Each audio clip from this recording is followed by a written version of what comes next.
It's big dog season, and you can't stay still because you want it. Talk that talk, George. You still scraping your plate because you're hungry. Talk that talk.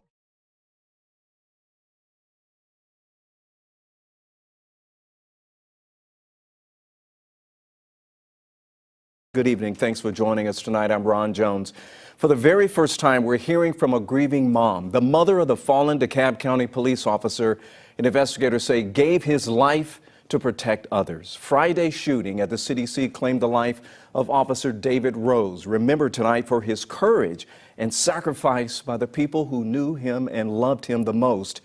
His family, 11 Lives Galat Malamed, is live right now at a growing memorial outside of the CDC after speaking with Rose's mother this evening. So, Galat, what does she have to say about her son?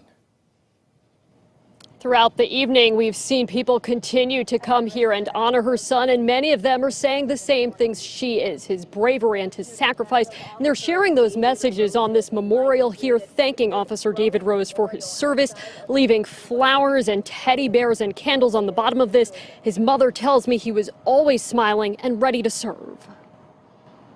That's David as a child there. A child who grew up wanting to help others. Davine Atkinson says her son, Officer David Rose. He would definitely be the one you would call on if you needed help. On Friday, the DeKalb County police officer answered the call as a gunman fired at the CDC.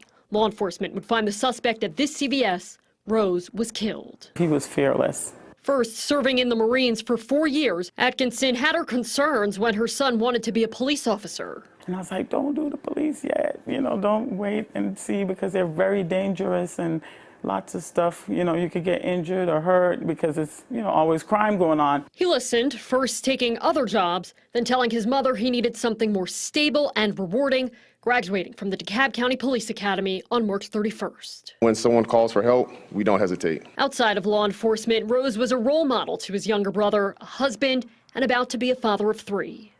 Always a big smile, and his daughter has the exact same smile on her face. His oldest is 6 years old. Her mom said when she went to go tell her, explain it to her, she said, "Is it about my dad? What is wrong?" Rose was taken to the same hospital his mother worked at as an ER nurse for 17 years. Some of the doctors at Emory would have Christmas parties at their house. The same doctor that was working on him, he's been to his house for Christmas parties. It's a big family at Emory, and everyone is so supportive that everyone, people on different floors, were like, no, it's not one of ours. Atkinson believes it's because her son spent so much time in that area that it was easy for him to rush there. Even though he was new to the department there, and he heard that, he would know how to get there quickly.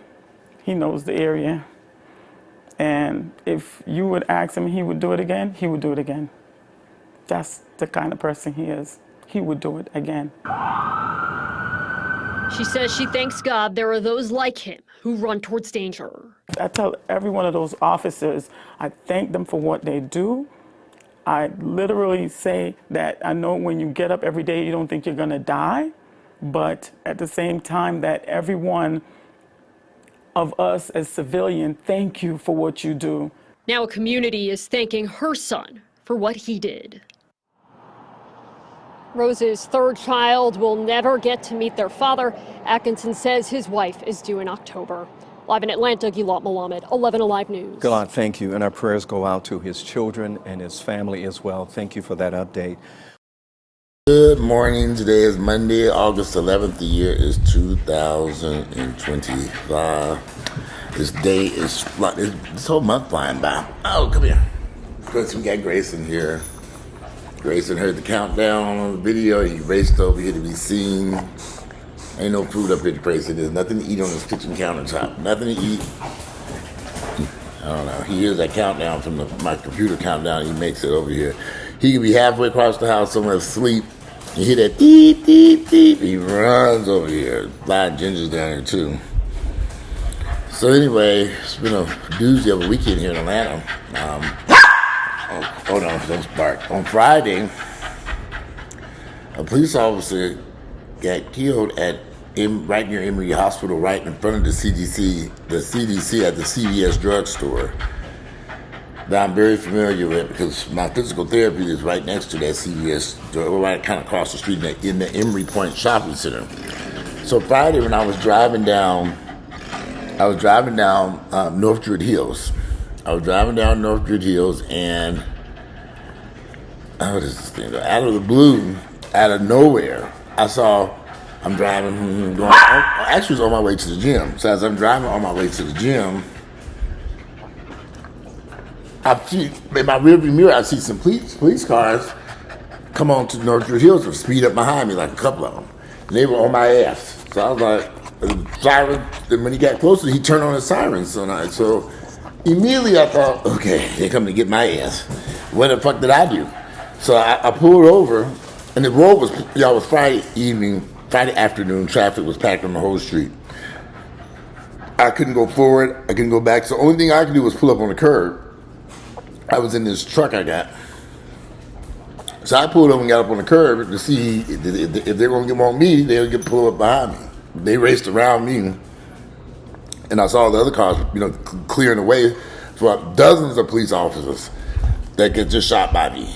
And then as I got back on North Druid Hills going straight down, there were officers heading off the other direction. I'm talking about so many police. I was like, something must have really just happened. I was thinking it must be and in my head I thought it must be a bank robbery or somebody shot somebody of some importance. Something was going on. There's too many police, fire. It was you can imagine. Brookhaven, Clayton, I saw so many different police. I was like, damn, what something really bad has happened.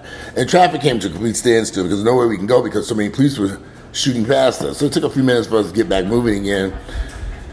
So when I got to the gym, I realized what was going on because I saw it on the news. And on the news, it showed where these people, it was a shooting that took place. They couldn't give me any details yet, but they said an officer had been shot with Ruster Grady. At first it was Ruster Grady. And then people in the gym were talking about it. So I kind of looked at the news. Come here, Grayson, because you are just being determined to ruin. I took you out. I'm gonna lock you up. I'm gonna lock you up for the rest of this video because you just want to interrupt the stuff. So anyway, at the gym, everybody was talking about this shooting that took place. We really didn't quite know what had happened, but we were still trying to figure out what was going on. But I did see what it said. The officer had been transferred to Grady Hospital. Well, later on they said no, he went to Emory. I said that's why. In my head I was thinking, why would he go to Grady Hospital when Emory's right there? And I thought, then I was thinking, well, maybe they only deal with certain, maybe it was faster or better for him to go to Grady. But Emory Hospital's right there, where they were saying the shooting took place at the CVS. I've been at CVS many times. So above that CVS is some apartments. It's a little shopping center. Used to have a lot of nice restaurants. Those restaurants have been closed for years now. A couple of restaurants, all that stuff is gone. The Emery Point, just like most places in Atlanta right now, is going through somewhat of a downturn. So there's a lot of vacant storefronts over there at Emery Point Shopping Center, which the CVS is a part of. However, it sits right across the street from the CDC's compound, because you cannot just drive into that CVS. The CDC, they have gates, they have security, they have all this stuff in there, so you just can't just run up on that campus. Now we see why. So when they first released the picture of that police officer, I said, man, that man looks familiar. I was like, why does he look so familiar to me? And I said, when I saw the first picture, I told a friend of mine, I said, I've seen this man before, and I think I've seen him at Emory Hospital. I was right. I saw that officer when Earl was in the hospital. I walked by him several times. He didn't work there, but he was in uniform. I saw him in that hospital on numerous occasions. We bumped fists as I walked by. And it turns out that he was actually so somebody's calling me from DeKalb County Jail. I don't know anybody that's in DeKalb County Jail. Let me see something. Hello? Hello? An incarcerated individual at DeKalb County Jail. This call is not private. It will be recorded and may be monitored. If you believe this should be a private call, please hang up and follow facility instructions to register this number as a private number. To accept this free call, press 1. To refuse this free call, press 2. If you would like to permanently block your number from receiving calls. Well, I don't know who's in the DeKalb County Jail, but whoever is in the DeKalb County Jail gonna be there. If you go to jail, your best bet is to do not call me, because I don't give a care if it is a free call or whatever the fuck is going on in your world. I'm not answering it. I'm tired of dealing with people who go to jail. They want me to be their bail bondsman, security guard, and everything else to get their ass out of there. Find somebody else to deal with. I hope that ain't my sister in jail.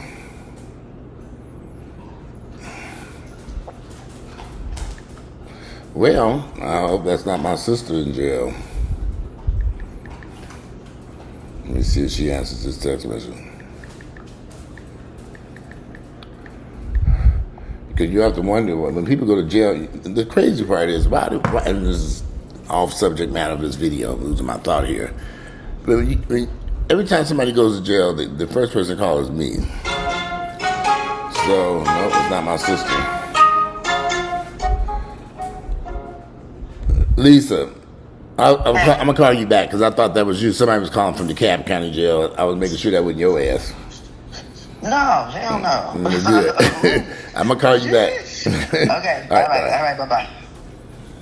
Yeah, the only person I can know who would be in jail. I don't know too many other people who could be in the DeKalb County Jail that would be calling me. Who could it be? I don't know. Don't care. They'll figure it out on their own. If you end up in the jail, your best bet is to find somebody who wants to come get your black ass out of that jailhouse, and I am not that person. But anyway, as I was saying, I recognized that officer's picture. When I saw him, I recognized him from Emory Hospital when Earl was in that hospital.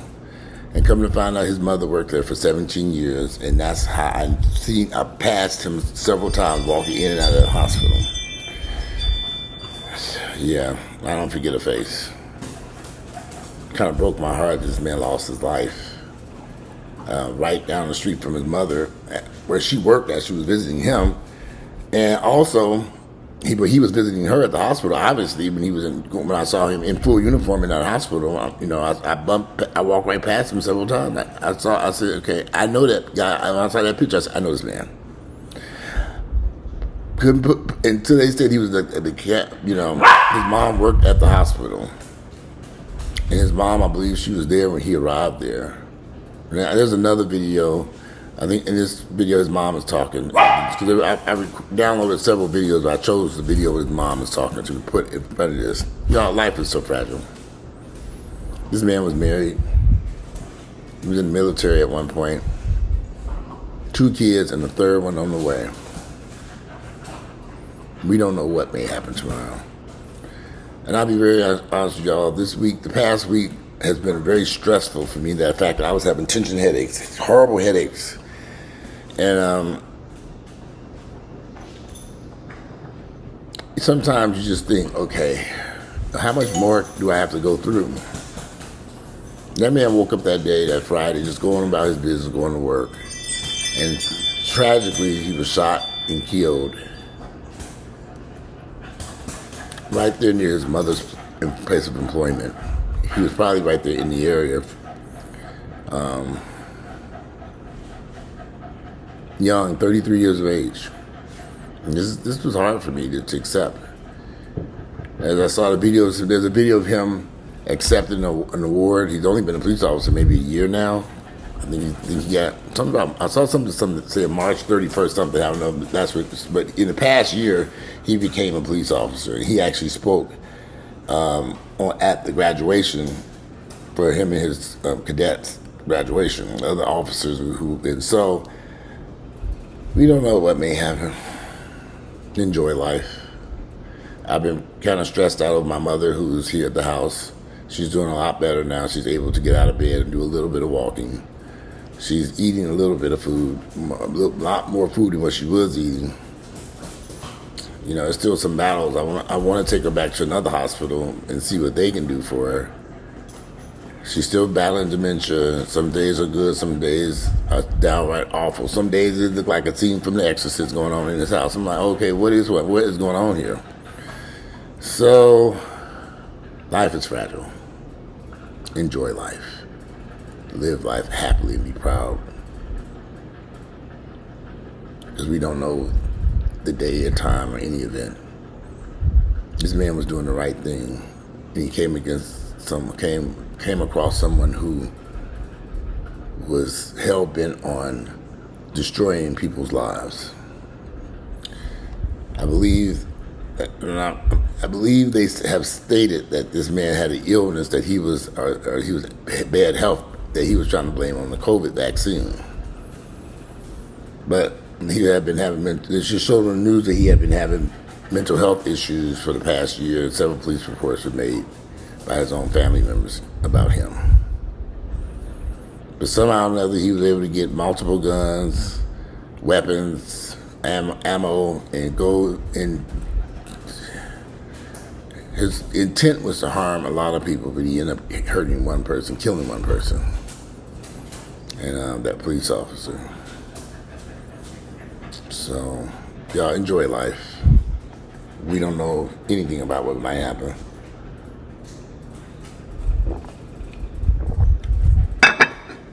This time last year, I was sitting in his house with Earl, and I would have never known a year later Earl would not be here. Never would have guessed that, never. Now I make sure I spend a lot of time with my mother, which is why you all haven't seen me the past few weeks. Since things are getting better, I can kind of tip away and return to some type of normalcy, getting back to the gym, making some videos. Just I got to go to the grocery store today because they ate up everything over here. Ooh, Lord, how y'all afford to feed all these people? It's kind of weird because, I buy chicken sausage. It's a little box of 8 patties. And that box will last me about 4 or 5 days. Cooking for my family who are staying with me, that box of 8 patties is gone daily. So I was like, man, this is expensive.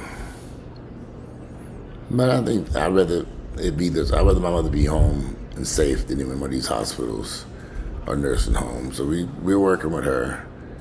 Some days my mother's very manageable, everything's great, but then some days I don't even know how to describe it. It's just, well, The Exorcist. So anyways, yeah, so this has been a long weekend. The weather's nice. It looked like it was going to rain. What? I heard the dogs go upstairs. Get over here. Okay, he didn't go upstairs. They went and got on the couch. I heard something. I said, did they run in the steps? I thought I had closed them gates. Anyway. Yeah, I shouldn't have called you over here. Come barking again. I just want to make a video about that officer who was killed, of married father doing the right thing with 2 children and one on the way. She's due to have her baby in October. There is a GoFundMe account if you all want to give a donation to his family, his wife and kids. I'm sure they need it at this point in his life. But I didn't do a GoFundMe when Earl passed away because I said I was going to take care of everything myself, but I was blown away at what it cost to do a funeral and memorial service. Very expensive. So, but Earl's memorial is coming up next month. I'm working on that as we speak. So, with that said, I just want to do a small video. And I'm sure you all have seen this story about the police officer killed at the CVS across the street from the CDC. I wish his family well. And I could say there's a GoFundMe available if you'd like to donate to his family. Because I imagine they're hurting right now. Yeah, I can see that. I know they're hurting. Well, anyway, today is Monday. It's August the 11th. The year is 2025. I'm going to include these videos. I can put these dogs up, clean up this kitchen, and try to get out of here to go grocery shopping. Then I'm going to Sam's Club. Anyway, I'm out of here. You all enjoy this beautiful Monday.